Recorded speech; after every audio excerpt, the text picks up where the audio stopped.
even letters. If you see, even in the last round, under the color, the name of the color red was also written. So if you are able to see any of that text as well, that is beautiful. You have started manifesting the power of third eye. So we have a few participants who are now sharing what they were able to see during this round. So we have a participant who's saying that they were able to see orange or green. That is beautiful.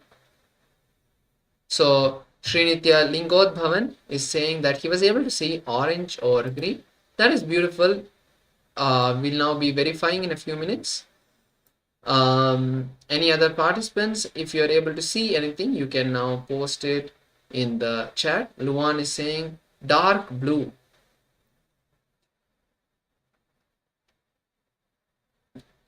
Any other participant, if you are able to see, you can post in the Zoom chat now. Whatever we receive during this manifestation, as we, even if it's right or wrong, ultimately it is not us who do the manifestation. When we sleep, when we lie down on the bed, that is the action that we do. Deciding to close our eyes, deciding to slow our breath, all of that is our action, but slipping into the sleep is not in our control. It suddenly happens and we realize it only when we wake up the next day. So in the same way, allow yourself to just slip into that beautiful space of unclutching when we manifest. So Balasubramanian is saying purple. Okay, that is also fine. We are now going to be verifying the manifestation.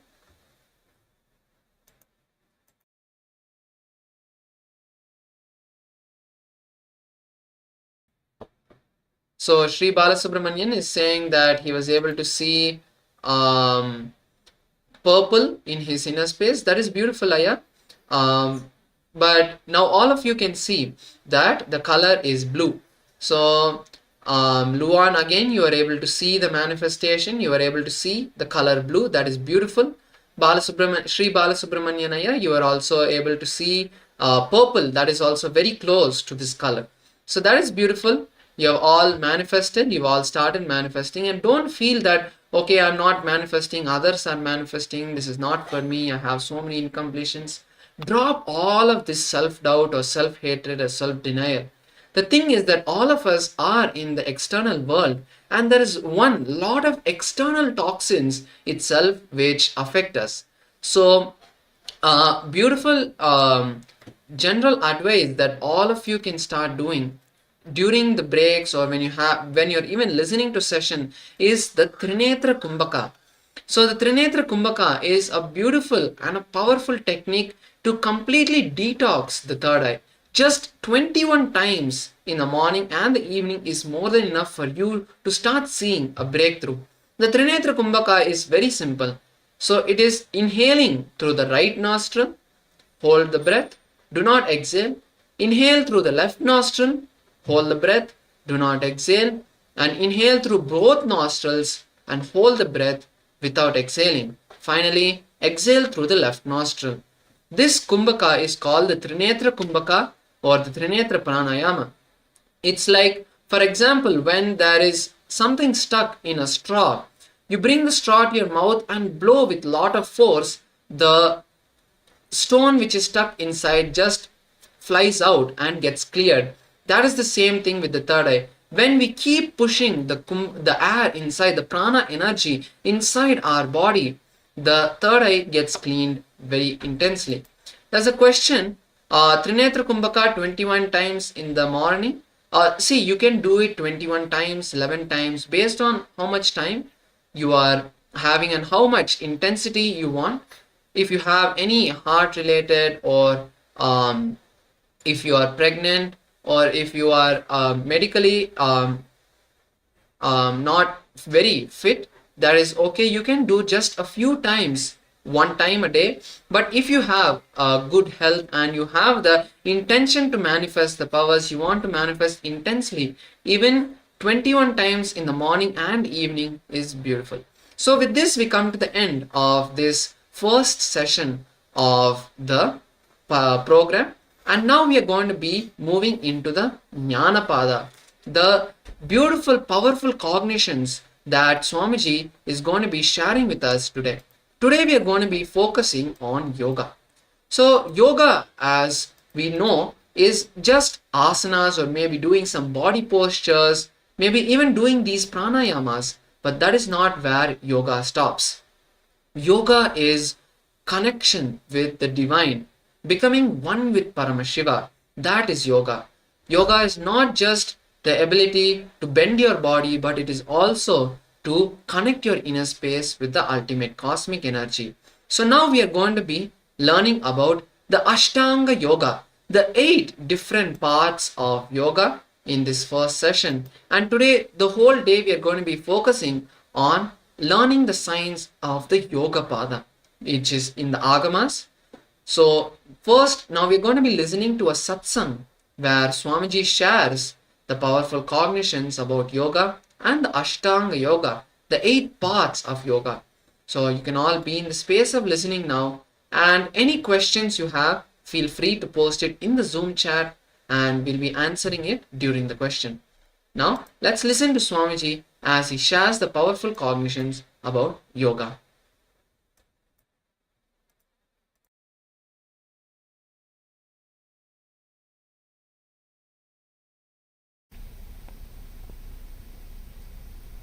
First time when I started the mission of teaching, when I started sharing the spiritual knowledge, I was asked by our devotees, Swamiji, please give us 2-3 books which will be essence of all the spiritual knowledge, essence of all the spiritual traditions, essence of all the spiritual truths. I chose 3 books. 1, Shiva Sutras, another one, Bhagavad Gita, 3rd, Patanjali Yoga Sutra. I finished talking on both the books, Shiva Sutras and Bhagavad Gita. Now, today I am starting the series of discourses on Patanjali Yoga Sutra. Before entering into the Yoga Sutras, introduction, few words to introduce the great author Patanjali and this book.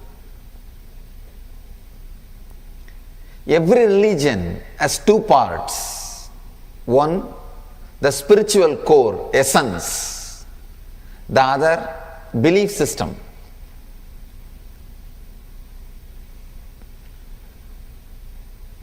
The day-to-day practices.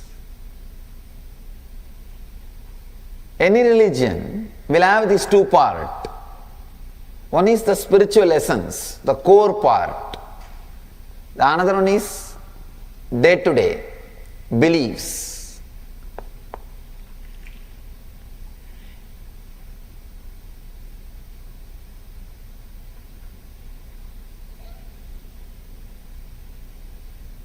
All the traditions, all the spiritual groups, all the religions will have these 2. In the belief system, they may differ, whether you need to eat with right hand or left hand, or you need to stand and pray or sit and pray, or how many hours you need to sleep, how many wives you can marry. These day-to-day practices, beliefs, in the beliefs they may differ. Each religion will have their own opinion. If you ask Buddha, how many times I can marry? He will say, never think of that. Even if you are married, escape.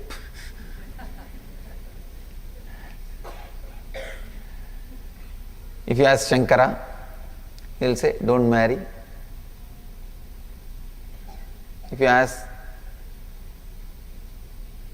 Krishna, marry how many times you want? only thing, don't bother to count. So each one will have their own opinion. Each one will have their own ideas, the day-to-day belief system, or the day-to-day things. But in the spiritual core, the essence, everybody accepts the basic truths. There are some truths which is accepted, experienced, expressed by everybody. That is what we call spiritual essence. The belief system is different, spiritual essence is different. Whatever masters believed led them to that spiritual experience has become belief system. Please understand. Whatever the masters who had the spiritual experience, whatever they believed has led them to that experience has become belief system. If somebody believed being unmarried led them to enlightenment, spiritual experience, being unmarried becomes a belief system to achieve that truth. If somebody believes fasting led them to spiritual experience, fasting becomes a belief system. If somebody believes worshipping some deity led them to that spiritual experience, worshipping that deity becomes a belief system. Whatever masters believe has led them to that high experience has become belief system. Always, from time immemorial,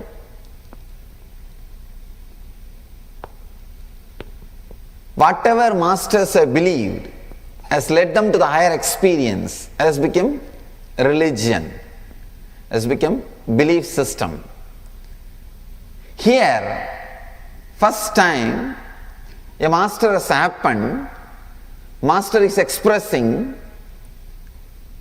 a pure spiritual science without any belief system. Please understand. A pure spiritual science without any belief system. That is why I say, is the greatest master. Patanjali is the greatest master ever happened on the planet Earth. I can say, if I have to define the spiritual master,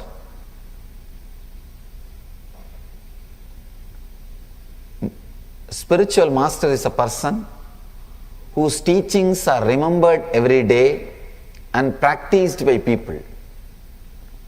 If this is the definition of the spiritual master, Patanjali is the greatest master in the planet Earth. Because directly or indirectly, almost all the religions are influenced by this great master. Directly or indirectly, almost all the religions are followers of this great master. Anywhere spiritual truth is expressed as a science, directly, indirectly, Patanjali's role is there in that place. He is an ultimate master, I can say, a rare master who has made a spiritual tradition without any belief. No need for any belief, no need for any assumptions, no need for any theories, no need for any philosophies, straight, simple truth. Experience, straight, simple truths which can be directly experienced. I can say all religions have only two parts. One, belief, other, Patanjali's part, that's all. All religions has only two parts. One is belief, day-to-day system, the science, Patanjali's part. Nobody is able to grasp Patanjali, either before or after. Still, he holds his position.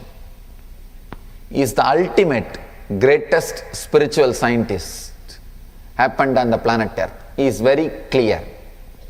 He is very clear. He is not mincing words. He is not playing with words. He is not having fine prints. If you see in the billboards, big billboards, free, below there will be one fine print, conditions apply. He doesn't have any fine prints. is a straight master. Straight away he talks about the truth and gives the experience. He is the first master, I can say last master, who made spirituality into a science. Please understand. Entering into the other consciousness, entering into the other zone, entering into a different consciousness, different space, was always an accident or a miracle. Till Patanjali, it was an accident or a miracle. Getting enlightened was an accident or miracle. Both has no logic. First time, Patanjali made that as a science. You don't need to wait for that accident or miracle to happen. You can create it. You can consciously work for it and achieve it. Patanjali is the first master who explored, experimented, experienced and expressed the whole thing in clear terms. In very clear terms. All kinds of miracles, all kinds of accidents happens in the planet Earth with a clear cause and effect system. Please understand. He has not only explored the science of enlightenment, he has explored all the planes in which metaphysical experiences happens. Different kinds of experiences happens. He has explored everything, experimented, experienced and expressed. I want to give you one simple example. How many of you experience this one simple thing? Let me describe. You will go to a new place, new country or new friend's house. The moment you enter the house, suddenly you will have the feeling you have been in the same spot with the same person in the same space already at least once, and you know the whole place. Suddenly you feel, I know where master bedroom is, where puja room is, where the living room is. You know the whole map of that place, and you feel, I have been in this place already with the same person, same situation. Sometimes, suddenly when you are dancing in the party or with some friends, suddenly you feel somebody is going to come or something is going to happen in next 5 minutes. It will happen exactly. That same person will be there or that same incident will happen. How many of you have felt this kind of any experience at least once in your lifetime? Raise your hand. Understand? If it happens once in a while for one person, you can call it as coincidence. If it happens in so many persons' lives, so many times, how can this be coincidence? We have never explored. Have you ever thought how this is happening? Why am I feeling like this? What is the science behind this? No. We never thought about it. Even if you have thought, we don't have an answer. Patanjali has an answer. For every question related to this metaphysical plane, and the things happen in your psychological space, in your inner space, Patanjali has an answer.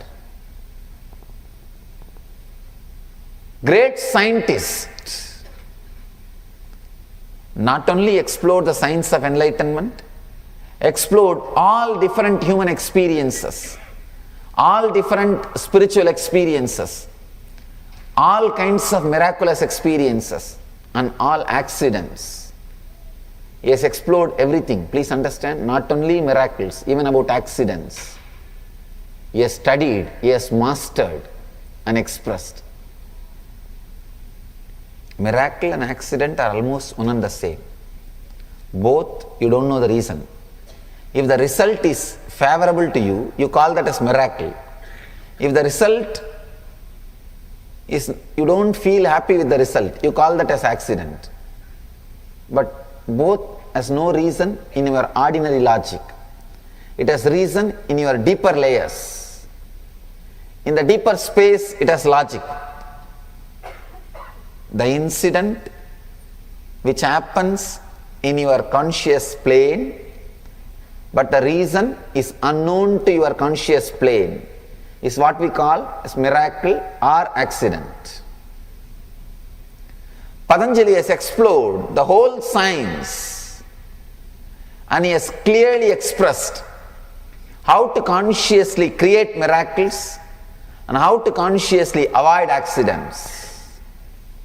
He is the ultimate master who is teaching the science of life, science of living, science of uniting. Yoga means uniting. Uniting, union. Please understand.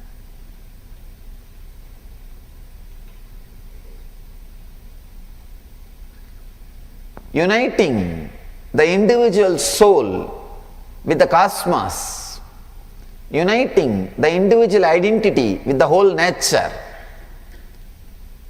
Patanjali knows the whole science. He has experimented the whole science. He has experienced the whole science. He beautifully describes and presents the whole thing as a science in this one book. Sutra means, with a minimum word, the ultimate truth should be expressed.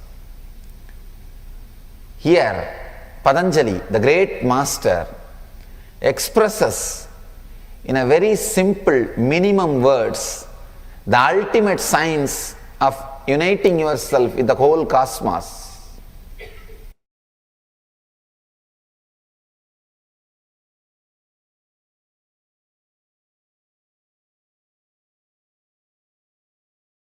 So that was a beautiful satsang where Swamiji shared about the science of the Ashtanga Yoga and Patanjali, who is the master who revived this science thousands of years ago. So let us go into a more detailed understanding of the Ashtanga Yoga and understand who is Patanjali and how he became the one to revive this entire science of yoga. So Patanjali, who is the father of yoga. Almost all religions are influenced directly or indirectly from these sacred teachings, sacred secrets, secret teachings of Patanjali. Every religion has a part of yoga. So who is Patanjali? These great teachings are at least 5,000 years old, from a great master who lived in a place called Chidambaram in southern India, in Tamil Nadu, and left the body in a place called Rameshwaram, also a place in southern India. Just as a sneeze in a few aphorisms, in a few words, in just few sutras, he is trying to explain all the great truths. Just in the seed form, he is sharing all the great truths from yoga with all of us. This is what the yoga is, and this is who Patanjali is. Patanjali was an extraordinary scientist, a real scientist of the inner world. He was an enlightened master from ancient India, and we remember him for his great book, the book of all books, the Patanjali Yoga Sutras. He created a formula of aphorisms for spiritual philosophy. So the spiritual literature is divided into three different categories. So first is the Shastras. The Shastras are the words directly of Paramashiva or other gods like Parandama, Mahavishnu, or the Vedas, the Agamas. All of these are the Shastra Pramana or the Shastras. They outline the goal of what we wish to achieve in life. What is death? What happens after death? What is the Atma? And the deeper details of the philosophical life. These books speak about the different truths beyond life, death, and lot of intellectual material to give answer to all our questions. Millions have answered the question of what happens to death, but yet it is still a very virgin question. There's not much answer to what happens. Each person who tried to answer created one school of thought, like we have Nyaya, Vaisheshika, Purvamimamsa, Uttaramimamsa, Yoga, and Sankhya. These are the 6 main schools of thought, and Yoga is one of them. These books did not give much answers or solutions. They are hypothesis to a lot of questions. These are the Shastras. Next we have the Stotras, which are the praise of God, meaning for the Bhakti component, when we want to achieve and attain the space of oneness with Paramashiva through Bhakti. That is the Stotras, which are the praise of God. So the Sutras are being level solutions and techniques. The Sutras are for those seeking at the basic level a clear-cut explanation to all questions of spirituality. These aphorisms, the techniques, they provide solutions. Patanjali does not depend on faith. He is providing clear-cut technique. Do this to achieve this. He does not ask you to sing the praise of God. He gives you the solution and the experience in the aphorisms. His sutras or aphorisms teach you how to achieve this union. So Patanjali's Yoga Sutras is one of the thousands of books which is most scientific and most practical. He is a scientist that has the thirst for truth. He analyzes data without prejudice. He encourages the followers to come to a conclusion with his research. And one who has all these qualities, who does not compromise on any of these parameters, is the ultimate and a real scientist. Patanjali is an extraordinary scientist and is the father of all Eastern philosophies and religions. Patanjali has inspired all those who came after him, knowingly or unknowingly. Patanjali does not bend, does not change his views. His declarations were so foolproof that no one could defy them at all. A scientist researches and provides a formula to reproduce the results in the outer world. A mystic produces a formula to reproduce experiences of the inner world. Patanjali's Yoga Sutras are valid even after 5,000 years. They still foolproof and still produce intended results for hundreds of yogis who are the practitioners of yoga across the world even till date. Many spiritual masters produced formulas that suited only specific groups, whether intellectuals or emotional people or being level people, specific to men and women. But here is a master, Patanjali, who provided techniques to open all doors to all people. Patanjali Yoga Sutras are for the entire world, which does not work on specific sects of people. It works for everyone. And what is yoga? Yoga has many forms. Yoga forms one of the 6 systems of Indian philosophy, of the Hindu philosophy. The yoga term comes from Sanskrit. Word yog means to unite, to join. That is the term, that is the meaning of the term, which is yoga. So whenever we talk about union, we presume duality, to come together to become one. But let us understand the term union correctly. So before we commence the study of yoga that we are about, we understand its goals and objectives. Yoga means the union of the individual with the absolute. By our very nature, we think of ourselves to be separate individuals. Yoga teaches us that by our very nature, we are not separate as we think. We are ultimate potentiality, due to which all dualities come into existence. Yoga teaches us that there is not one among the many, but the source from which the entire manifestation of dualities has come into the being is us. We are the only one with the absolute, and it is due to our false identification with the body and the mind that we make us believe that we are separate. Yoga means this separate entity of individual with the absolute God. So in these sessions, we are going to be learning about the Yoga Sutras, which is written by the Patanjali, by the great sage Patanjali, and we'll be going deeper into the techniques and truths that Patanjali has to give all of us. So with this, let us now enter a small internalization exercise to see how we can implement these understandings in our life.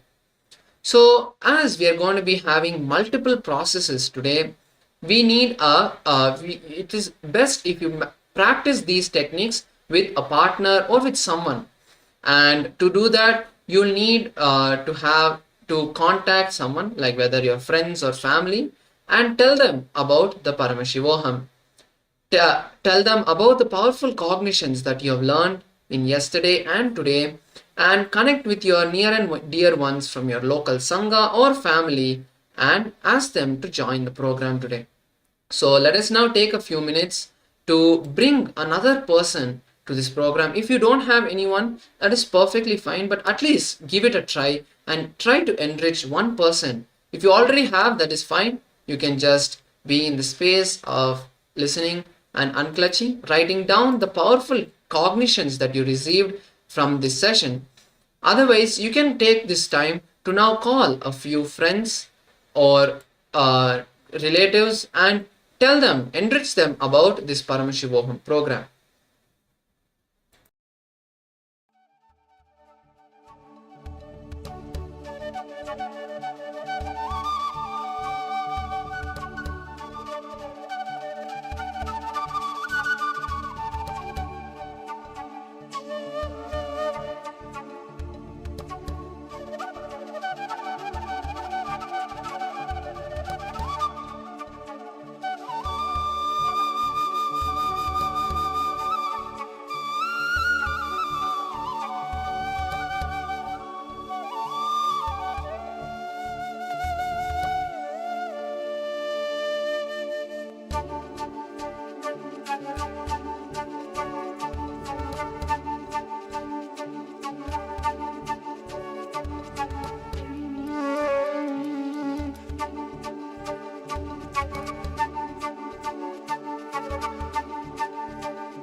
Yes, so with that we come to the end of this beautiful round, and all the participants who all were able to bring and enrich another person, if you were able to, you can post the message on the chat, and if they need any help in joining, or if you need any help not sure how to join, how they should join, you can also post those messages here. Yes, so this is the Paramashivoham level 2. Some participants have joined and asked, is this the level 1? This is the level 2, Paramashivoham level 2.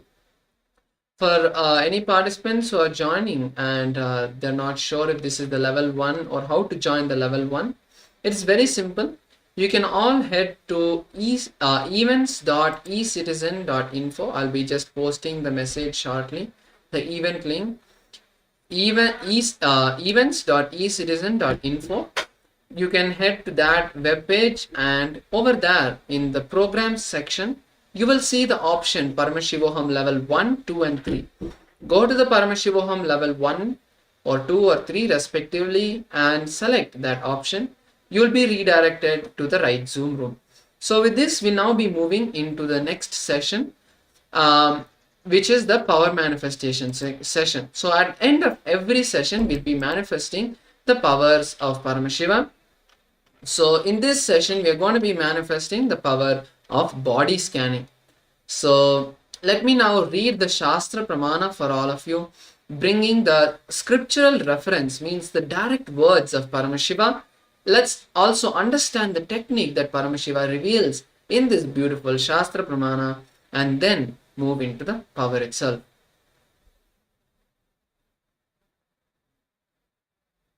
So the beautiful Shastra Pramana goes as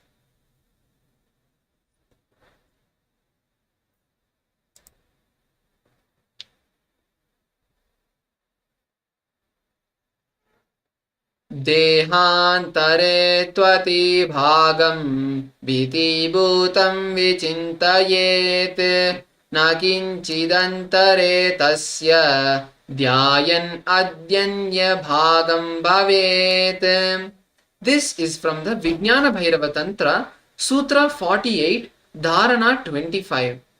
So in this beautiful verse, Paramashiva says, visualize that your body is enclosed, supported by your skin surface. There is nothing existing inside the skin and it is completely empty. By such restful awareness, one cognize and attain the knower of the whole body substance, who is the source essence, Sadashiva, who cannot be known. So here Paramashiva beautifully tells us the technique as well in this Shastra Pramana. Let's go deeper and see. So Paramashiva first says that visualize that we are just a skin structure, that there is no bones, nothing inside us, just we are filled with Sadashiva. Our form is completely filled with Paramashiva.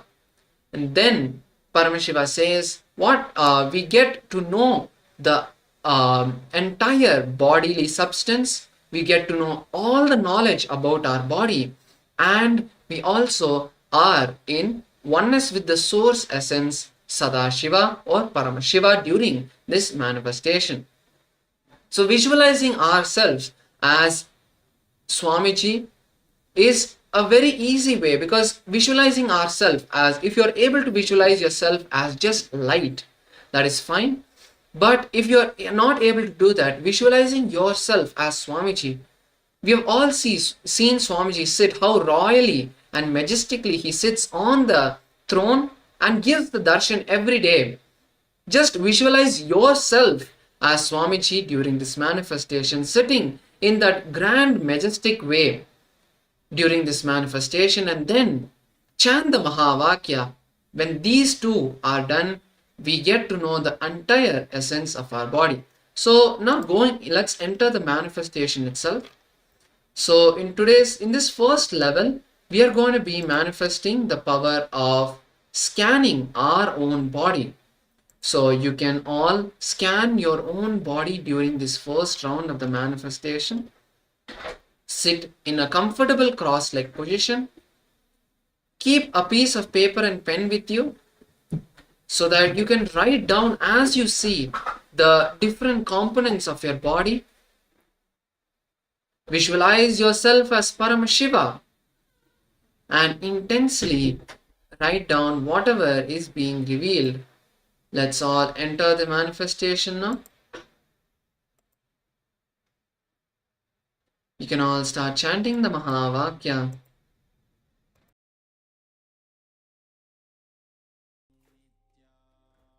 Om Nithyananda Paramashivoham. Start chanting the Mahavakya and request Paramashiva to reveal the essence of your body.